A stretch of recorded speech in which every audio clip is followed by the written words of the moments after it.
Hello and welcome to post match analysis today. हम आज एक ही वीडियो में दो टीम्स के दो मैचेस की एनालिसिस करेंगे because or else it becomes difficult for us to do like do two games in a single double header day. So we'll be covering two games in one video. Let's talk about the first game that was between Mumbai Indians and Delhi Capitals. Mumbai Indians being put into bat first by Delhi Capitals scored 162 for 6. Ryan Rickelton goes out cheaply on 9. Rohit Sharma shows his form, shows his intent, gets out on 35. Tilak Verma goes for a duck. Suryakumar Yadav, that lone fighting knock of 51. Sharfin Rutherford again goes for 5. Naman scores 28. A little bit of contribution from Mitchell Santner and Corbin Bosch. And Mumbai push on to 162 for 6. Now, when I look at Mumbai Indians, the problem that I feel here is that apart from Rohit Sharma, Suryakumar Yadav, and maybe someone from the lower order, I don't see anybody scoring much. The first game the openers took them home, but it's not going to be the case every single time. Sherfield Rutherford comes in with a lot of reputation since his GT days. I mean, since his West Indies days. A very powerful hitter. There has been that reputation, but he has not lived up to it, to be honest. And if you people remember the game against Punjab Kings, where Vishwak Vijayakumar bowled him a wide line, and he sort of failed to connect anything. Since then, he's just been on downhill. We'll have to see how good Sherfin Rutherford performs in the upcoming games. Namandhi 28 of 21. I mean, yeah, it's not that kind of a knock where you can just go wow, but anything that took them home. It was 162 for 6. If I look at the bowling performance of DC, it was phenomenal. Apart from Kuldeep Yadav, I don't think anybody was wicketless. Everybody was pretty economical, and that is the reason they could stop MI at 162 for 6. In reply, while chasing, Delhi Capital again got off to a disastrous start as their experienced opener KL Rahul, he got out cheaply by Deepak Chahar, and then Pathum Nisanka played a steady hand, scored 44. Nitish Rana got out on duck again. Samir Rizvi, the unsung hero in their first match, he again comes to their rescue, scores 90 of 51, along with some help from David Miller. Both the duo take DC home. But now when I look at DC and look at MI, the problems are almost similar in the batting unit. The middle order is not scoring runs. The opener is not scoring runs. I mean, it has just been one game, and it would be unfair to judge anyone, KL Rahul or Nitish Rana or Ryan Rickelton or Tilak Verma. I mean, it's just one game, but I feel this is one area where both the teams they need to perform. And in MI, you just have Rohit Sharma who's performing a bit. Suryakumar Yadav always playing that lone hand. It has been, been 2 years. Suryakumar Yadav has been doing everything for MI when it comes to batting, along with some support from Rohit Sharma and Namandeep. Rest, nobody is living up to that expectation. Individual performances are taking them home. Now, when I talk about bowling, Mumbai Indians is trying very hard to play Mayank Markande as their other spinner who complements Mitchell Santner.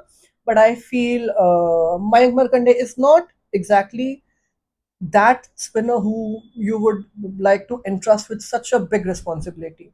And that is pretty much the reason where you haven't seen Mayank Markande a lot for other IPL sides. I mean, there was a time when he was just traveling from Rajasthan to Delhi to Rajasthan to MI. He just kept on traveling. He was there in the reserves, but I mean that almost gives you an idea that why Mayank Markande was never actually seen as an option. Now I'll talk about Shardul Thakur, 3 overs 41. Look, Shardul Thakur is one such player who will, win you games on his particular days when he's in form or when he's on song. He's not someone that will come in and win you games at his will in any situation. We have seen that in KKR as well when Shardul Thakur was in KKR, when he was in CSK. We have seen that. He'll give you those occasional wickets, but expecting match winning performances from him is kind of, a tough task. Corbin Bosch, again, one bad day for Corbin Bosch, but let's not like deep dive into it. It happens just as one game. and we'll see how both these teams fare when it comes to their other games, and we'll have to see whether Mumbai, the middle order, steps up, and Delhi, whether KL Rahul takes the responsibility, Nitish Rana scores some runs, and whether their bowling performances remain the same, and do MI find someone suitable spin bowling option along with Mitchell Santner who could contain runs and take wickets? Does Lord Shahdur improve his economy or not? We'll have to see all these in the upcoming games. And now we'll move to other humdinger that took place at the Ahmedabad Stadium. That was Rajasthan Royals against the Chennai Super Kings. Rajasthan Royals being put into bat first, scored 210. Yashasvi Jaiswal scoring 55. Suryavanshi scoring 31 of 18, 5 fours, 1 amazing 6. Dhruv Jurel scoring a brilliant 75 of 42. And then it was like 18-20 from the from Shun Hetmeyer, Jadeja, and a little bit of contribution for everyone. And Rajasthan scored 200 and 10 for 6. Rajasthan, the batting performance has been pretty amazing, and it was nice to see Yashasvi Jaiswal coming into that run flow, scoring and brilliant 55, with Dhruv Jurel coming in, stepping in, and taking the onus from the openers on the middle order shoulder, on his shoulder, and scoring a 75. Hitmaya couldn't perform much. I feel, he just maybe got 8, 9 balls to whack, and he scored 18, I mean, which is fine enough. So no complaints from the batting unit. When I look at GT's bowling performance, yes, that was dismal. Mohammad Siraj, 4 overs 48 for 1 wicket. Kagiso Rabada, 2 went costly, 4 overs 42 for 2. Ashok Sharma, the debutant, he was on the costlier side too, 4 overs 37 for 1. Prasidh Krishna was costly, 4 overs 43. And Rashid Khan again, 4 overs 39 for 1. Now the weakness which I see here is Rashid Khan in GT's bowling lineup. As I've told you in the earlier previews as well, I don't think he has been that same guy who used to be the force to reckon with in SRH, and who used to change the game single handedly. I feel he has been found out too, Rashid Khan. When it happens, when you keep on playing international cricket for so long, the analysts, the teams, they start picking you up. They start picking up your variations. And I feel this is something that has happened with Rashid Khan too.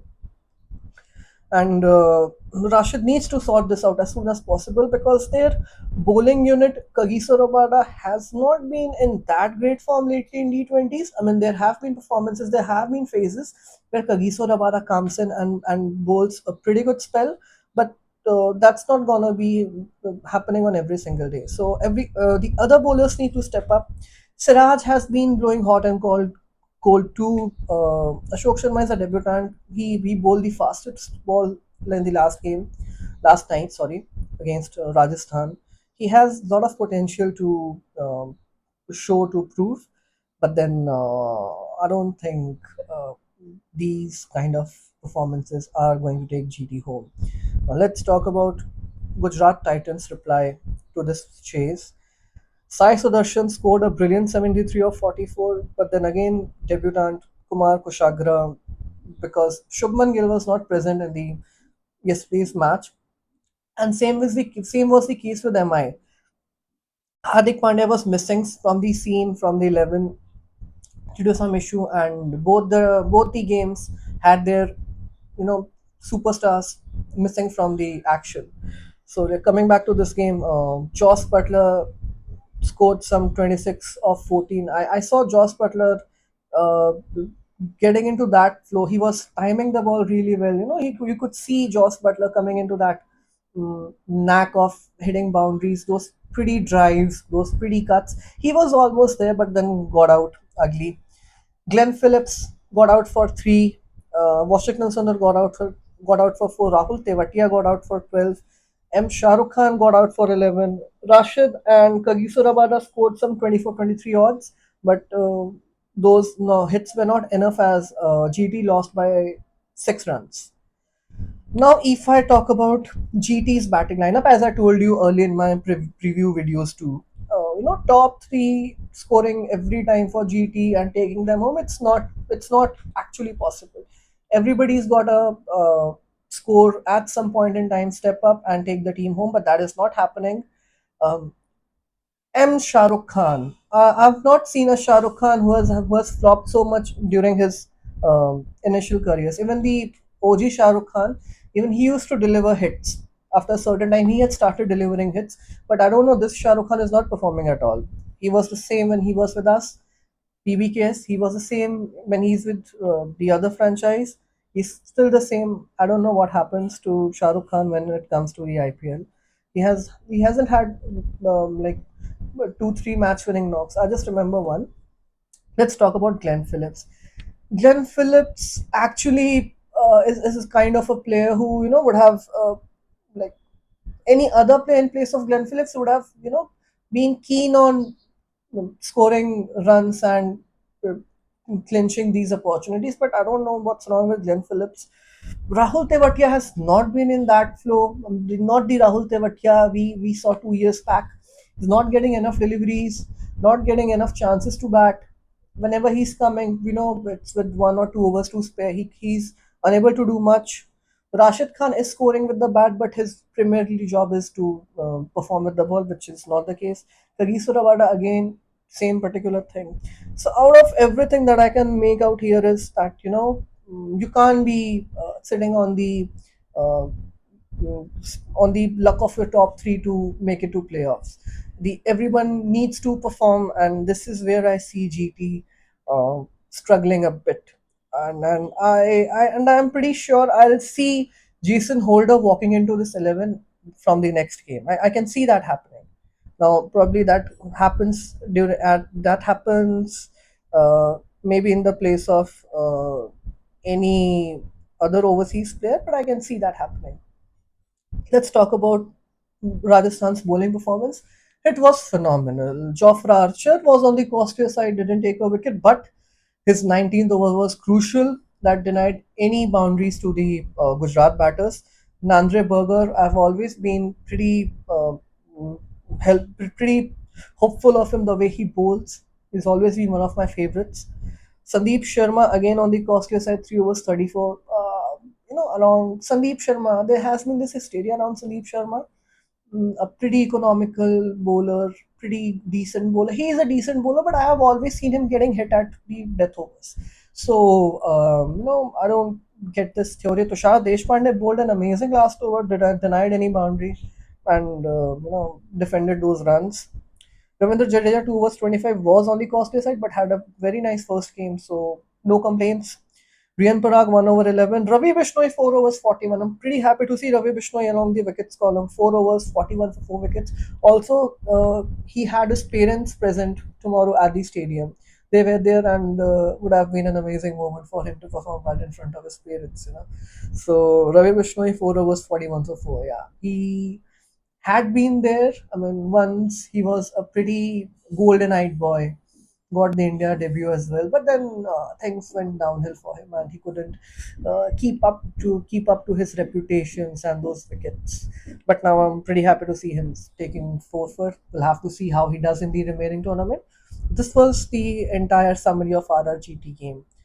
Their RR's bowling is phenomenal. Their batting is performing too as a unit, and we'll have to see if they can keep up this in the upcoming games, and if GT learn from their mistakes and try to try other batters in their 11 in their squad, or again it's gonna be those the trio of Gill, Sudarshan, and Butler taking them home. We'll have to find out. We'll have to see. Till then, take care. Goodbye.